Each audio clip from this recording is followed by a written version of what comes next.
আসসালামু আলাইকুম রহমতুল্লাহ। প্রিয় দর্শক, কেমন আছেন? আশা করি ভালো আছেন। প্রিয় দর্শক, সংবাদ সম্মেলনে বক্তারা তরুণদের নিরুৎসাহিত করতে ১০ টাকার মূল্য ১০০ টাকা নির্ধারণের দাবি।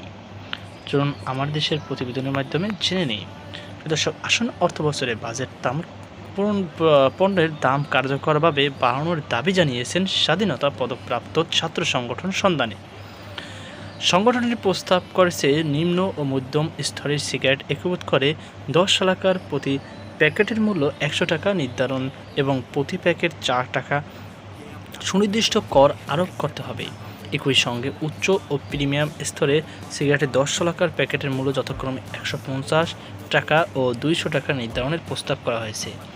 বুধবার জাতীয় প্রেস ক্লাবের আয়োজিত তরুণদের তামাক ব্যবহার শুরু নিরুৎসাহিত করতে তামাক পণ্যের কার্যকর দাম বৃদ্ধি সন্ধানের বাজেট প্রস্তাবনা ২০২৬-২৭ অর্থবছর শীর্ষক সংবাদ সম্মেলনে এসব দাবি তুলে ধরা হয়।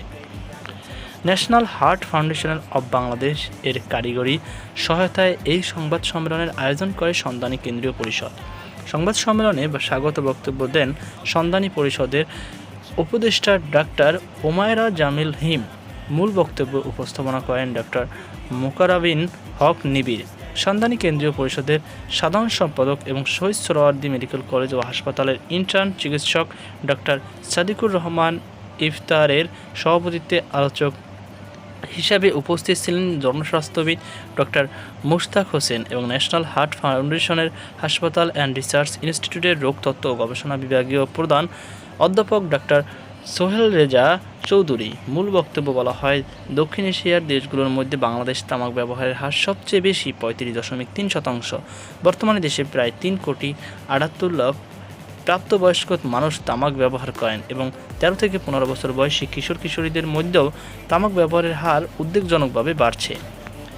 টোবাকো অ্যাটলাসের তথ্য অনুযায়ী তামাকজনিত রোগে দেশে প্রতি বছর প্রায় ২ লাখ মানুষের অকাল মৃত্যু হয়, যা দেশে মোট মৃত্যুর ১৮%। এতে আরও বলা হয়, ২০২৪ সালে তামাক খাত থেকে সরকারের রাজস্ব আয় হয় প্রায় ৪১,০০০ কোটি টাকা।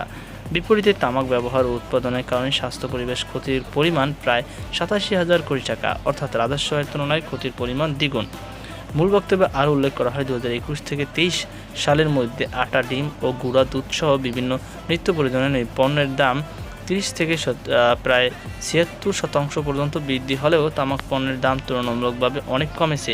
একই সময় নিম্ন স্তরের সিগারেটের দামও বেড়েছে মাত্র ১৫.৩৮%। উচ্চ স্তরের সিগারেটের দাম প্রায় ১১% এবং জর্দার দাম প্রায় ১৩%। ফলে মূল্যস্ফীতির এই সময়ে তামাক পণ্য নিত্য প্রয়োজনীয় পণ্যের তুলনায় আরও সহজলভ্য হয়ে উঠেছে এবং সাধারণ মানুষের ক্রয় ক্ষমতার মধ্যেই রয়েছে।